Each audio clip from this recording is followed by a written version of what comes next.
Hi, everyone, and welcome back to the Chitheads podcast. My guest today is Prentis Hemphill. Prentis is a movement facilitator, somatics teacher, and practitioner, working at the convergence of healing, collective transformation, and political organizing. Prentis has spent the last 15 years bridging well-being and power building as a part of movement building organizations, most recently as the Healing Justice Director at Black Lives Matter Global Network. In 2016, Prentis was awarded the Buddhist Peace Fellowship Soma Award for community work inspired by Buddhist thought. At present, Prentis is the founder and leader of the Embodiment Institute and the Black Embodiment Initiative, as well as host of the Finding Our Way podcast. So hello, Prentis. Thank you so much for joining me today. Thanks so much for having me. It's great to be here. I would love to hear a little bit about your own story and what has led you to the work that you do. I was raised in between Pentecostal and Baptist traditions in the South. And I feel actually very deeply informed by those experiences, even though they are not my current practices. I think to be someone now who works with the body, from the body, growing up in a Pentecostal environment was really illuminating for me. There's a lot of things I learned early on about what the body could do, what the body had to say. And then, I grew up in a pretty political family. I think my politics have changed over time, but my family was pretty politically aware, and especially around race. Felt like it shaped the way that I experienced reality and the way that I also early on was really working through how to self-determine in my body inside of a really oppressive context, what that actually felt like to remain in my dignity, to not hide or not be kind of overwhelmed with shame. Later on, I started organizing initially out of college around prisons and policing, mass incarceration, those issues.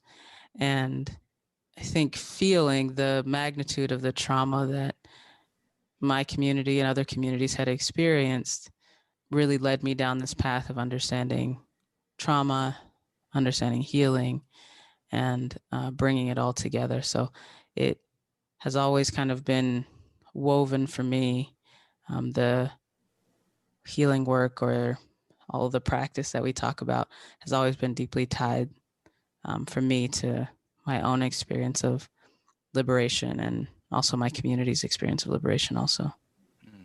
So would you say then that the social justice lens and the healing lens have always been in some sense intertwined, or was there a kind of sequence there for you in your own history?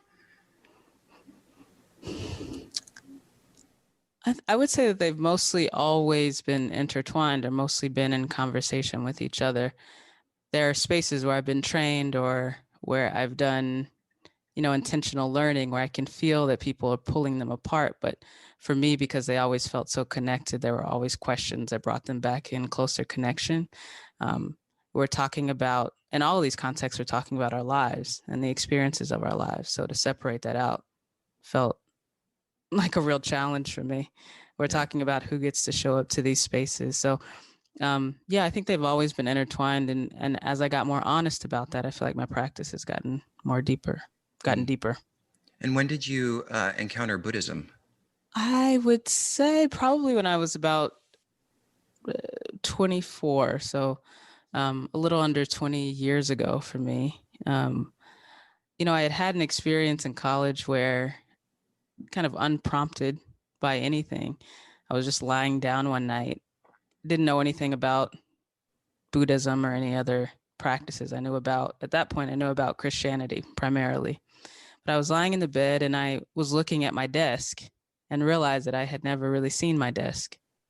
And I'd never seen the history of my desk, the kind of embedded history of what it meant to make this desk. And I became really suddenly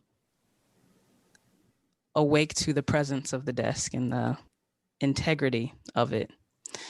And the next day I remember I was talking to a friend and they said, "Oh, you kind of had this experience of enlightenment last night." Never heard of it. Didn't know anything about it. And I always kind of carry that experience at the back of my mind because it was such a pivotal one for me about how deeply you could drop into the present moment and what was there when you could. But not until I moved to Oakland, I think I was probably, I might have been older than that, maybe 27 or something like that. There's an East Bay Meditation Center in Oakland that a friend invited me to. And it was, it was a ragtag group of people there. People who did organizing work, queer people, Black people, brown people, disabled folks, everybody that was meditating together. And that's how I was really introduced to Buddhism. So I studied Zen for some time later. But the start of my practice was really at a community Sangha in Oakland in my late 20s. I wasn't planning on talking about this, but I guess I'm curious. It's just sort of occurring to me. I'm wondering, as you're talking about growing up in the Christian church, which I also did, and also having now found a different contemplative tradition, is there a way in which you think, maybe this is a bit too extreme a way to say this, but that Christianity fails the body in a way that at least the Buddhist tradition for you enabled, or at least assisted in the ability to kind of encounter yourself in a somatic way?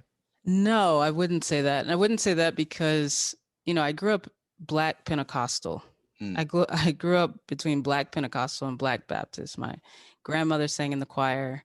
People fell out regularly. We ran around, we danced, we sang. Yeah. It was a full body experience, actually. And I think, for me, those experiences were so visceral, so embodied.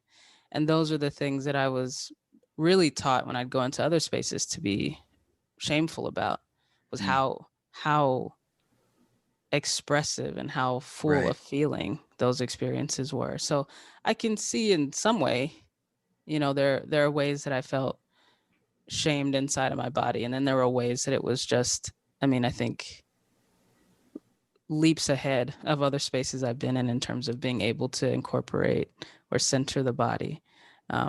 And I would also say, I think in some Buddhist spaces, the body is really you relate to it by a kind of force. Yeah.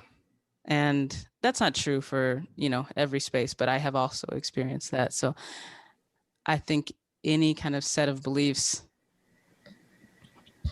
has tendencies or potentials to try to control the body, or it could also set the body free in particular ways. But I haven't found one practice to be the practice in terms of relating to my own body.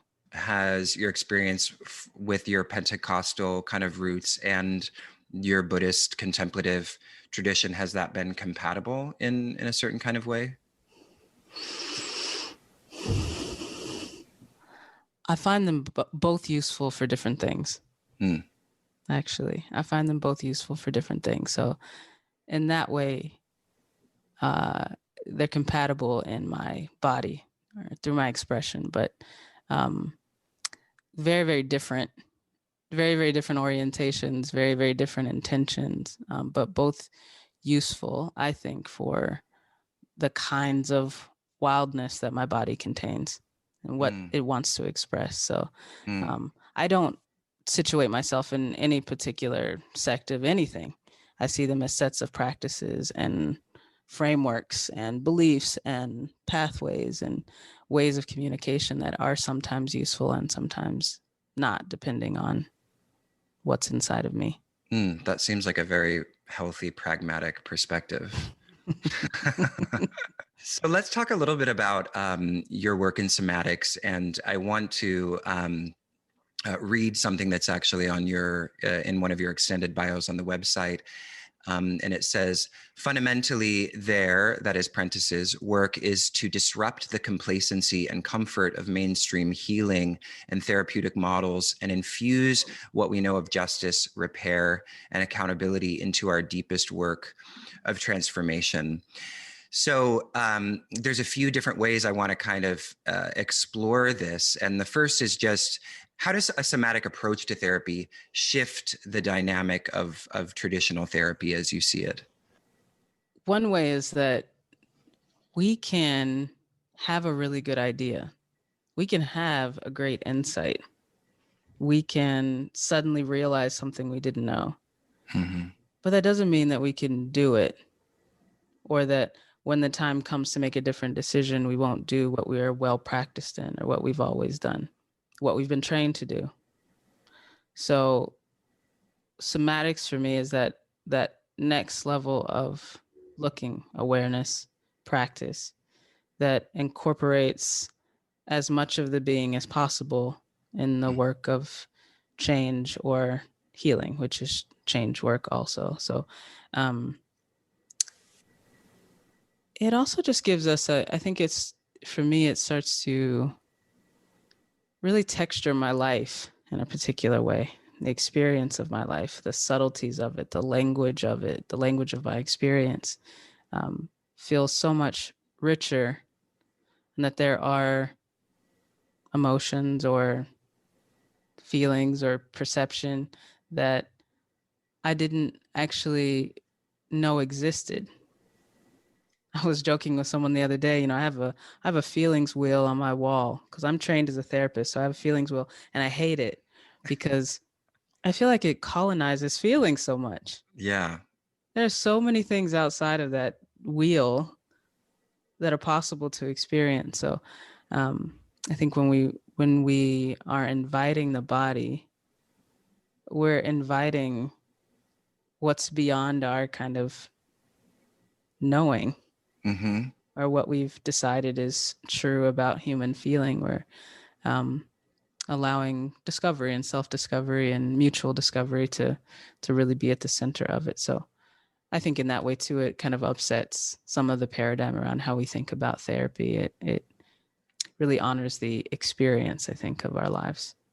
I think that's the best way I've heard described this uh, perspective on something that I experienced myself in the context of therapy. I found in the past that when a therapist would ask me to say and give voice to how I'm feeling at that moment, it stopped me. Like I couldn't put words to it, and I actually felt it made me respond that I felt like something was wrong that I couldn't. Yeah. Does that mean that I'm actually not in touch with my feelings, that I can't actually, use a word from this list of terms to describe what I'm feeling at that moment? So I guess the question is sort of, what are from the somatics perspective that you practice, when one is invited to express how they're feeling outside of purely that accepted vocabulary, what are the techniques or tools that are used? Mm-hmm. To have people indicate how they feel. Mm-hmm. Mm-hmm. Well, I guess I'm just thinking about in what context I'm asking the question, how do you feel? I mean, it's a question that I ask. It's also a question that I encourage people to deny me an answer to if they don't Right. feel like answering. Yeah, exactly. Yeah. Or to, answer in as a wide a way of descriptive array of descriptive words as possible, or through physicality, which feels like a really important, critical, and primary way that we communicate often. I guess it's like, what are you noticing? Also, is a question that I think I come around to a lot in my work, where people can answer on the level of sensation. What's the constellation of sensations that are happening in your body before maybe you're even wanting to or interested in making any meaning of them? What do you see? What's going on? Um, I think that's a question that I might move to more often, I think, than trying to concretize on, give me a word that we can both understand so I can get into that experience with you. It also depends on what we're doing. If I'm doing body work with a client, what I'm mostly paying attention to as a practitioner is, how do I support the letting go of contractions? How do I support the wave of feeling as it's moving through the body? Because you can see it happen inside of a system, a body, a person. How do I support that, make room for it, and make sure that I'm working with the consent of the person and their experience throughout. We can talk about feeling on the other side of it. Yeah. One of the ways, as I understand your work, the term somatics or healing is kind of broadened is by not just focusing on what we might say is symptomatic of perhaps traditional therapy, where it's hyper kind of focused in on just the individual, but rather we're taking into consideration, generational effects, generational trauma, and histories of oppression, racism, anti-Blackness.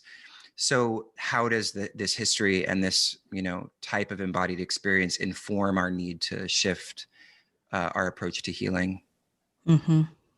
I'm trying to keep track of all the places I want to go in my answer to you. Well, one is that,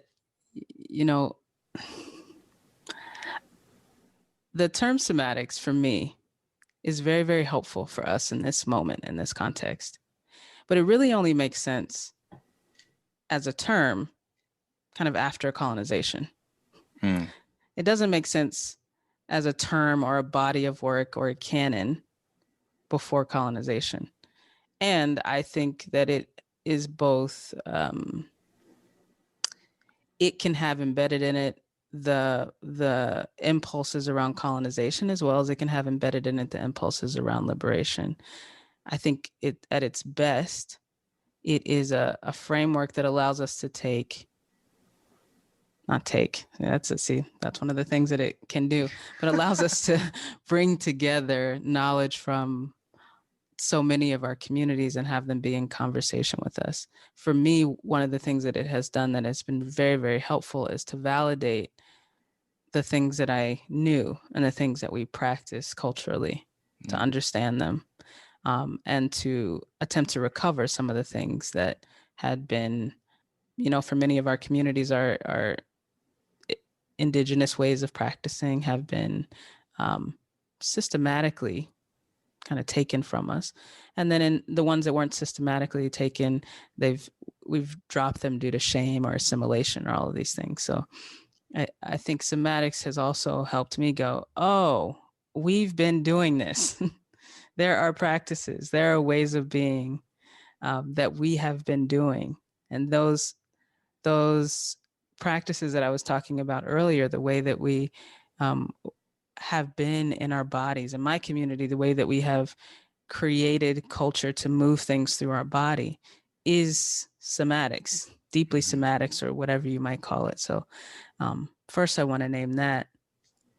But I also want to say that because I come from that place and that kind of knowing, I know that I am an individual body, but I'm not only that, that I'm related to a collective body, to a community of people. And I feel that very, very deeply. I'm related to a historical people, ancestral people, and it goes back beyond that. So the individual self and the individual body is a very, very important site, but it's not the only one that I relate to. It's not the only one that I feel a part of. So when we talk about trauma, I absolutely have traumas that are unique and specific to my body and my experience. And then there is just as clear to me collective experiences of trauma, of displacement, of poverty, of all of these things I've experienced both as a Black person, as a gender nonconforming person, as a child who grew up as a girl, like so many experiences that feel like collective experiences that we share, and that we also are navigating in similar ways. So I think just knowing that is one element of it, and then knowing that our very bodies, my body, your body, it's our bodies. Yeah, this is us, but it's also the evidence of our ancestral survival. And embedded in them are all the best learnings about their environments, about what it took for them to get us here. That you are that. You are that. You sit on the edge of your lineage as the best learning that they've had so far. And I know that about myself. I know that about myself. I know that I am a me, but I know when you look into what a me is, it's all of this that sits behind me too. So somatics opens me up to that portal when I start to understand my body and our bodies, the bodies that I'm a part of in that way. It has you look at it when we talk about healing, it has the lens itself keeps expanding. Okay, what is healing? How do we heal? This is a question that I sit with often. We talk about healing trauma. Is it what can I do in my individual body to heal? Now, I'm trained as a therapist too. I used to be a therapist and I would sit with people in an individual room, and I still do. There's still, I think, intense value working one-on-one. But at the same time, the measure for well-being as so individualized as not relational necessarily. Sure, we're like, do you feel well in your relationships in your home? But what about your relationship to the place where you are? What about your relationship to history and your understanding of your ancestry, or the histories that are actually present in this place right now? What about those relationships? How are you doing in those? Are you denying them? Are you paying attention to them? Are you working through them? Healing is inclusive to me of multiple dimensions of listening, of restoration, of awareness building, of taking new action, that we get to heal on all of these levels, which to me is very exciting because we get to change on all these levels. We get to grow. We get to shift the outcomes for the future on all of these levels. So, yeah, I think somatics in that way opens me up to working in multiple dimensions and working more skillfully in this one, that there's a political realm in which we can also be engaged in transformative work that actually shifts what reality looks like in this moment. And that, when we're talking about building agency as a part of healing, for collective harms, to build agency collectively, we have to engage in the realm that we call political at this point. And begin to restructure things so that we learn the lessons that are there for us to learn, and that some of us don't continue to be traumatized in the same ways over and over and over again.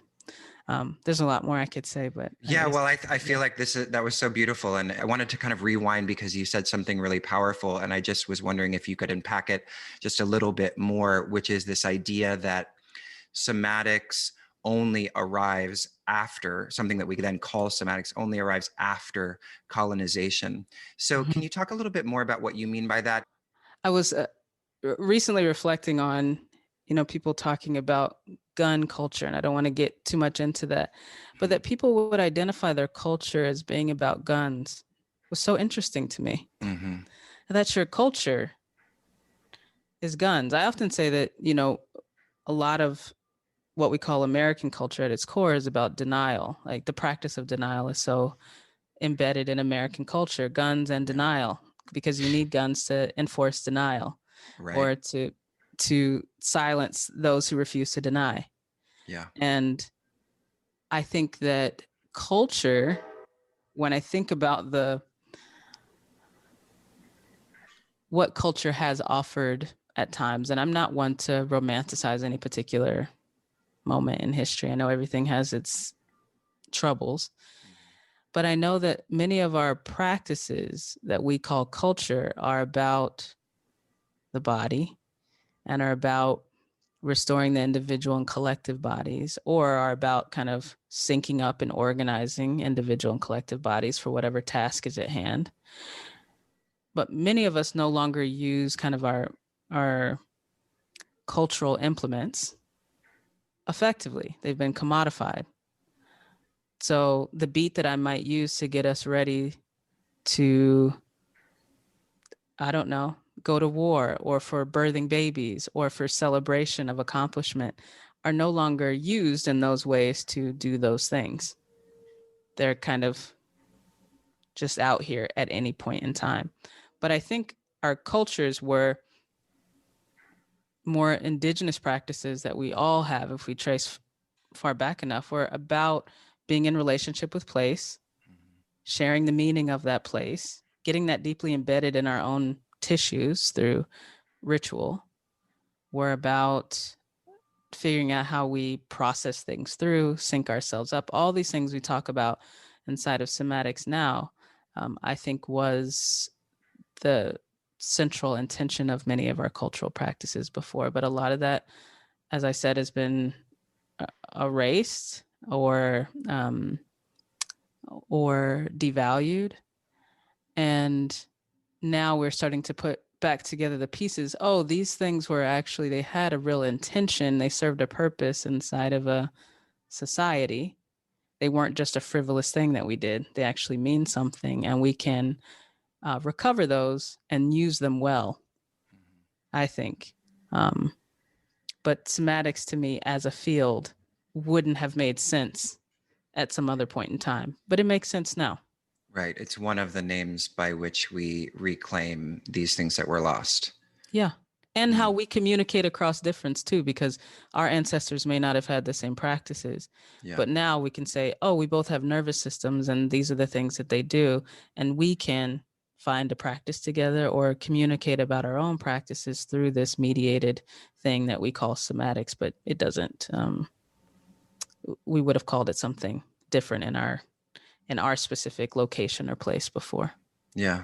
I mean, that brings up an interesting question of kind of the relationship between reclaiming practices that were lost and sort of the relevance of their continued sort of relevance to our current kind of embodiment, and then the forging of new strategies, techniques. Like, do you have any thoughts on that relationship?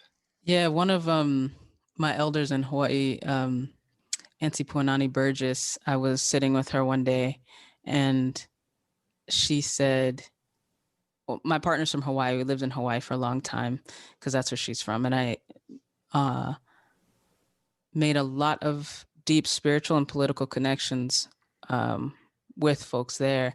And she has been one of my elders for some years. And I was talking to her about kind of this question. And she said, you know, for her, she was politicized during the kind of Renaissance, the Hawaiian Renaissance, where there was a reclamation of language and practices in the 70s, a kind of political awakening that happened there. And at the time, she didn't know the language. She didn't know how to dance hula. And she said to one of her elders, I don't know where to begin. It feels like everything is lost. And one of her elders said, don't you have the same hands as your ancestors? Don't you have the same feet? Aren't you standing in the same place? That's all you need to begin. So we have to both recover what is there if we can, but create always in our context in a way that makes sense for the world that exists now. So that's the lesson I take from that is I think we have to always be in a practice of creation, but we don't need to intentionally forget there's so much knowledge and wisdom around us. Yeah. So healing justice is a key way that you identify the work that you do. So I just want to kind of unpack that, the meaning of that. What is healing justice, and how does it differ from other approaches to social justice? Yeah, I think the intention is to support and fill out and in a life-giving way kind of complexify some of the things that we do inside of what people call social justice now, or organizing or movement building. Healing justice is, I mean, we've been talking about some of it. Some of it is the recovery of ancestral practices. I think that's a real part, because that inside of it has its own political self-determination. But it's also about how we do the work, understanding what we're talking about, I often say that what I'm most interested in is not some kind of idea of freedom or liberation that lives out here, but I'm interested in people's felt sense of liberation in their bodies and in their lives. I'm also interested, as one of my colleagues, Mark Anthony Johnson, talks about, he talks about the extension of Black lifespan, because our lifespan and the quality of our lives is so diminished by the experience of oppression, which I think is the intention of it. Mm. But the things that we do politically, the measure for me has to be to enhance the quality and extend the lifespan of our folks, because that's what's so impacted. So healing justice puts that question kind of at the center of our efforts and our political work. How does it enhance our lives? How does it heal us? How does it extend our lives? And let everything that we do be kind of organized around that. I think the last piece, there are many pieces, but it also leads us to how do we address what's always going to be challenging in our community, the experiences of trauma, conflict, all of these things that are just happen to some degree by the very nature of being human. Mm. But how do we address these things without re-traumatizing each other through the mechanisms of incarceration that we see has devastated our communities over the years, which means that we have to build a kind of emotional capacity, skill, and will around repair and transformation, that it has to be at the very center of how we address what's most challenging in our communities too. So healing justice points us in that direction also. So then a follow-up to that question might be, why is healing without social justice insufficient, and why is social justice without healing insufficient? I'll put it like this. What is your political work if it is not about answering those questions? What is the political realm if it is not about caring for the people who are involved in it? What is it? I think we've accepted a logic around what healing is that actually doesn't serve us at all. We've accepted that as what politics is about. But to me, I'm like, what else could it be about other than caring for us? And I think kind of conversely there to your other question, if your healing causes you to deny, causes you to be in a practice of denial, what are you stopping yourself from actually healing? What are you preventing yourself from healing from? And denial meaning who's allowed, who's invited, who has access, who doesn't have access to it. If we're talking about foods that are quote unquote nutritional or sustain us, and only certain people have access to that because a whole myriad of political decisions, and you might feel like this is personally healing for me, but it's inside of a context of a commodification that denies access to others. What does healing mean for you then? Mm-hmm. How can you heal yourself and damage the earth? So I think we have to understand that our habit of denial extends even into our spaces of healing, that they're not immune from that. I wrote something the other day that I didn't actually intend to be, incendiary or something. It just seemed like an obvious thing to me, that so much about self-care and wellness is about managing the management and control of white women's anxiety and ensuring white male achievement, that the industries are about that. And the things that get sold and marketed are really about those experiences, white women's anxiety and white male achievement. I'm not saying that those things aren't real. I'm saying that the industry cares about those things.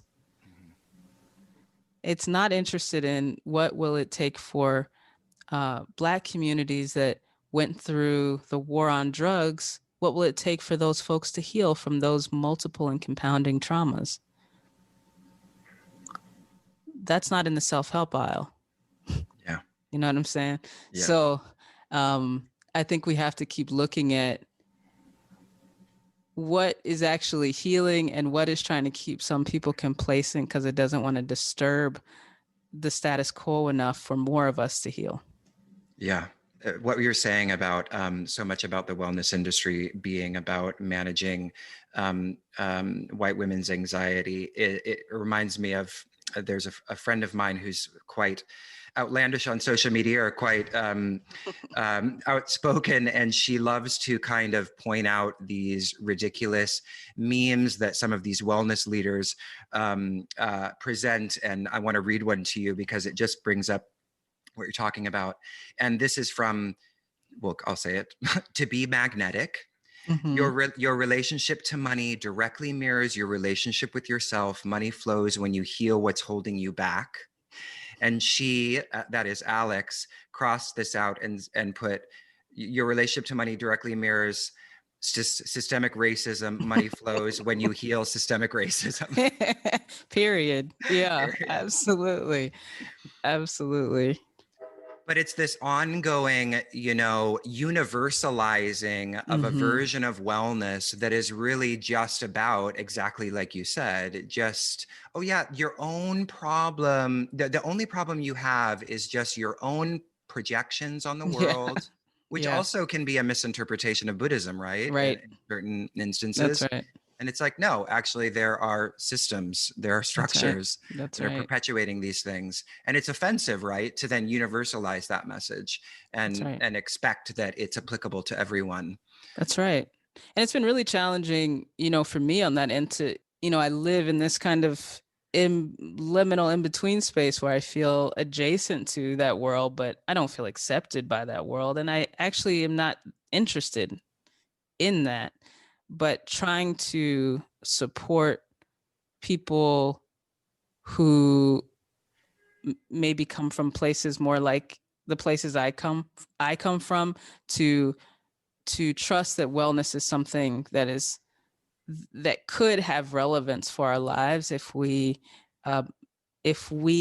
speak truth into it, essentially, is really challenging because it's been such a segregated and a world that intentionally engages, I think, in what some folks call spiritual bypass or denial. I think it happens on purpose. So I think troubling that enough to make room for us to actually imagine that we can start to restructure things or reframe things so that our healing can be at the center is a challenge. Yeah. So one of the words in healing that is often considered sort of the end point or the destination is this idea of becoming whole or wholeness. And you speak a lot about liberation and freedom and the embodied experience of freedom.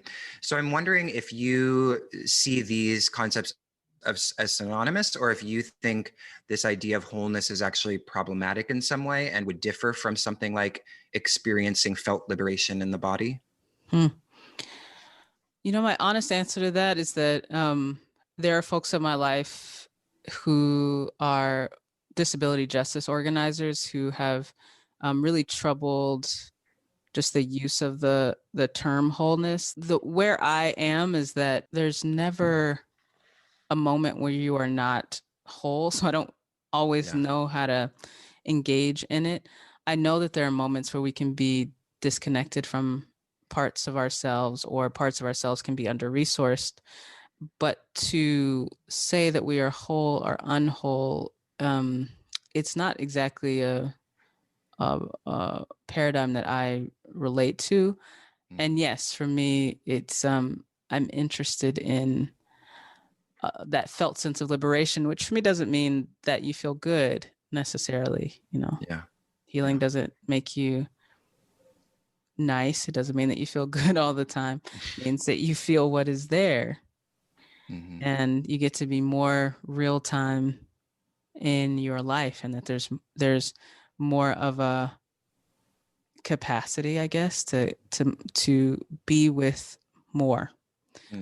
And that may be an individual capacity that gets developed, and then the places where it's harder, there's a collective capacity that gets developed too for us to be with more. So I think I would say that is more what I'm thinking about when we're talking about healing, is not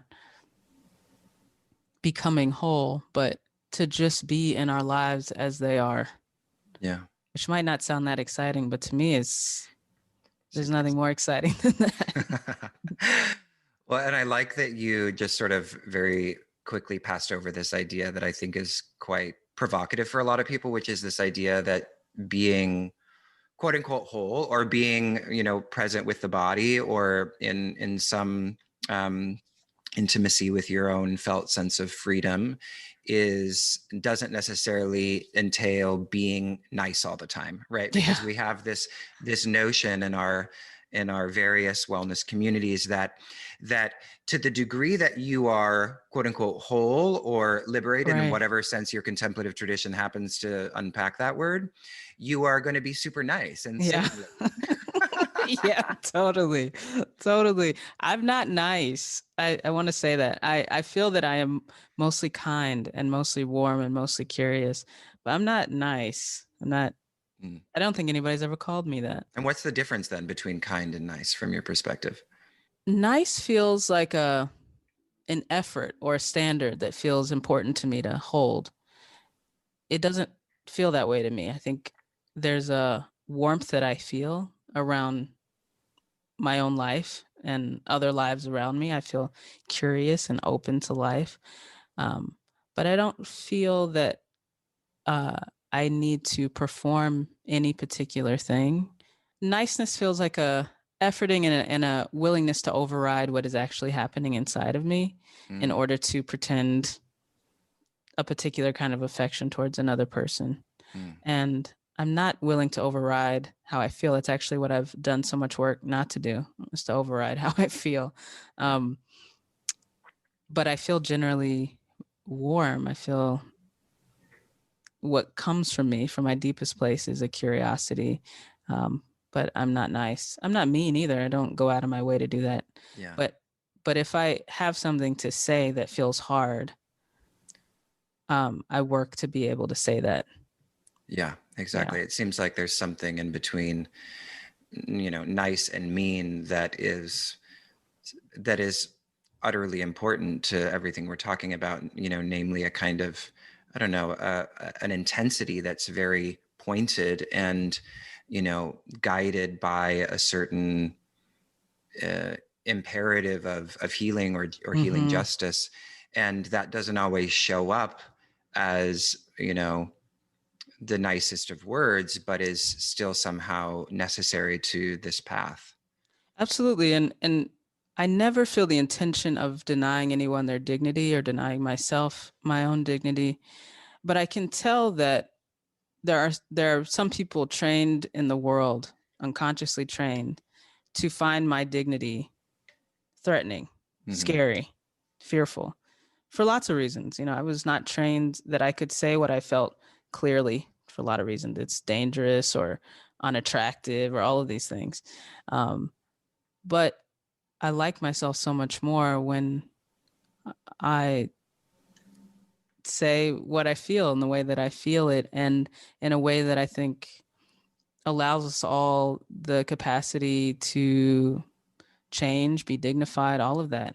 How has your experience of queerness intersected with all of this? Like, what lens has it offered onto this this somatic perspective? I said recently that before I identified it as queer, there was something in me that maybe was always looking for the third space, or always looking for the in-between space, the liminal space. I think that is where I have always been most comfortable. And I think when, I got to be a teenager and suddenly sexuality was more present with me, I just always felt very honest about my expression and my attraction, which took me in a lot of different directions. So I really think that it emerged out of what was already present for me, which is kind of I always say it was kind of like a sideways looking at the world, engaging in the world, just a little bit queer, a little bit queer, a little bit at an angle. And you can feel, I mean, even inside of queer communities, there's sometimes a rigidifying that people want from you around your queerness, around your expression, around your desire. And I feel like I have to remain queer even in those spaces, to be really honest to myself. But my queerness was always a way of kind of looking at the world, a way of being in relationship to how I actually felt, and continues to be my guide. I mean, I feel like queerness saved my life in so many ways. Well, something really beautiful that you say in one of the interviews that I listened to was you talk about the kind of spiritual purpose of queer people. And I want to talk a little bit about that because I think it's really beautiful. And so I'm curious just what you think that might be, or what that might mean to say that queer people have a spiritual purpose. Yeah. I mean, I'm curious your thoughts too. I feel like this is really unfolding for me, and having, been in conversation and relationship with people from different places whose indigenous practices also kind of hold that belief. It's been just a period of reflection for me about what my life and way of seeing and way of being has allowed in my family and my communities, what bridges I've been able to create in communication, because of my queerness, because of my ability to hold multiple perspectives, with a very similar weight inside of my being. I don't feel completely more down in gender or more down in a particular way of expressing my sexuality. And I have used that power in my own life to create more understanding, to support repair. So I don't want to say that every queer person has that role in their lives or in their families or community. But I will say that for my own life, that particular way of experiencing the world that feels like the root of my queerness has also been the root of a kind of skill and gift around supporting repair, and those feel like in relationships. So I get curious. I'm like, it feels like a spiritual purpose in my body. I don't want to say that's everybody's spiritual purpose, but it feels very much like I feel called into sharing my queerness in that way to bring more of us together. Yeah. Yeah. Yeah. I really like what you said in the interview about how you say how spirit is something that lives at the periphery of the known. And you said that for you, spirit was where the big questions and possibilities live. And it reminds me of this conversation that I was having somewhat recently with someone who spoke about ideologies of certainty. And I love that because it seemed to kind of suggest that when spirituality becomes certain, it can harden into another dogma. Yeah. And can potentially be violent or divisive in various ways.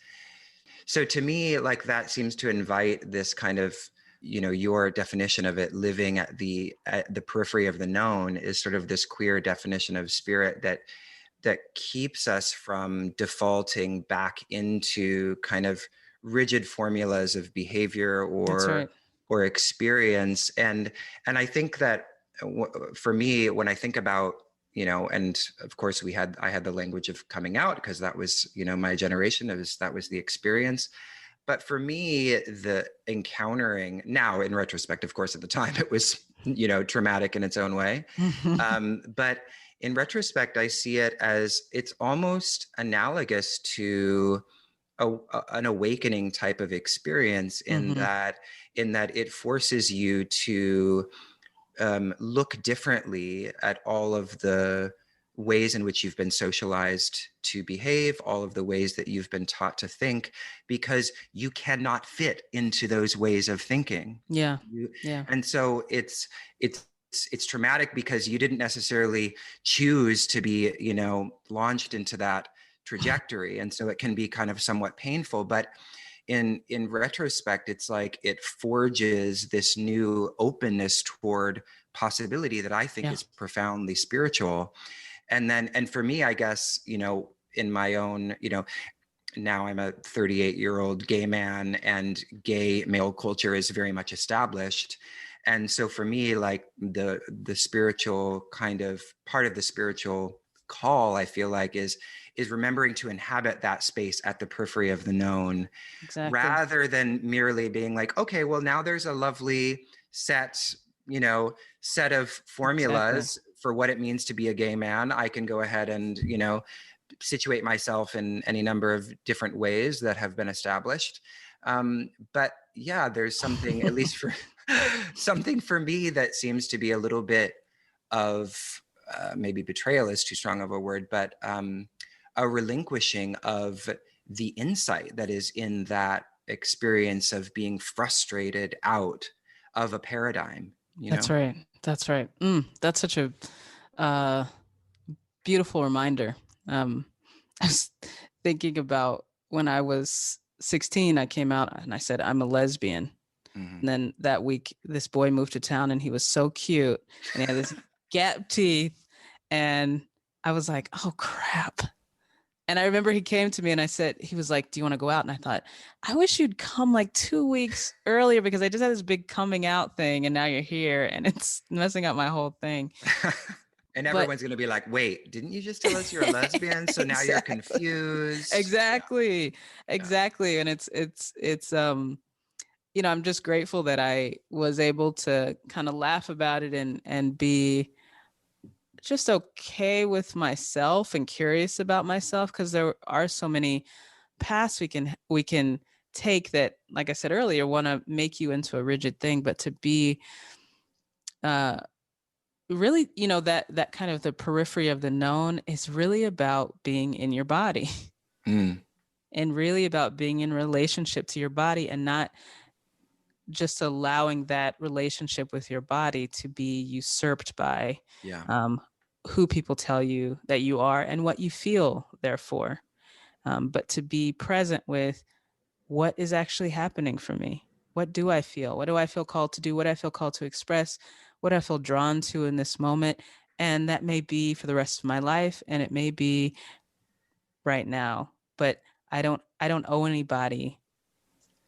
I don't owe anybody the story of my own life and feeling. I get to have that. I get to experience that. And that to me is freedom. Freedom is choice for me. Yeah. And choosing. So if there is a set of spiritual tasks for queer people who feel motivated to maybe take up this call in some way, or feel moved in the way that we're talking about queer spirituality, is it too much to suggest that there's a set list of tasks, or what do you think about that? I felt really touched by the question. I think in the interview I first talked about queer spirituality, I felt like I was kind of tiptoeing out and saying something I was afraid to say. And so I think you picking up this thread and asking that question, I don't know, it really touches something tender in me. And I think I don't know the task yet, other than I just want to say that I feel touched by that question and the invitation to explore what that could be. Yeah. for us. I appreciate that. Yeah. And maybe an invitation to the queer people who are listening, who also feel kind of touched by that question, because I do think that's sort of the spirit behind the issue that I'm mentioning, is just there's so much work, I think, to be done in terms of the relationship between queerness and contemplative traditions, queerness and theology. What does a inclusive theology of queerness look like? What does an inclusive contemplative tradition of queerness look like? Because even in the tradition that I practice, I do feel a little bit like an outsider. And I think that there are very few spiritual communities, at least that I've been in touch with, where I haven't felt a little bit, like the odd one. And maybe that's just a constitutive feeling for queer people, to feel a little bit odd, maybe that's a part of our embodiment. That's right. Oh, yeah. Gosh. And yet, I think perhaps the odd feeling is when we allow it to be in those spaces, it starts to stretch the parameters of belonging for everybody else. Yeah. Yeah. Well, that's a beautiful note to end on. It's been so lovely chatting to you, Prentis, and I really appreciate all the work that you do. And it took us a while to finally get this interview. We were doing interview tag, but I'm really grateful we had this time together, and that we got to the topic of queer spirituality. That feels really, it feels like a kind of open question. That's a really nice way to end our conversation. Is there anything else that you want to share about anything that we've talked about before we? No, just share my gratitude that we were able to find time, and thank you for the thoughtfulness. Nice to talk to you. Absolutely. Is there anything that's coming up for you in terms of workshops, talks, anything you want to share with the audience? Workshops, talks, not so much on the calendar, things here and there, but I guess the thing that I probably am supposed to say is that the second season of my podcast, Finding Our Way, is coming out in mid-April at some point. So look out for that. Amazing. All right. Well, I've been speaking with Prentis Hemphill. And Prentis is the founder and leader of the Embodiment Institute and the Black Embodiment Initiative, and is also the host of the Finding Our Way podcast. So make sure you find your way to that podcast. Hey. Thanks so much, Prentis, for your time. Thank you. Take care.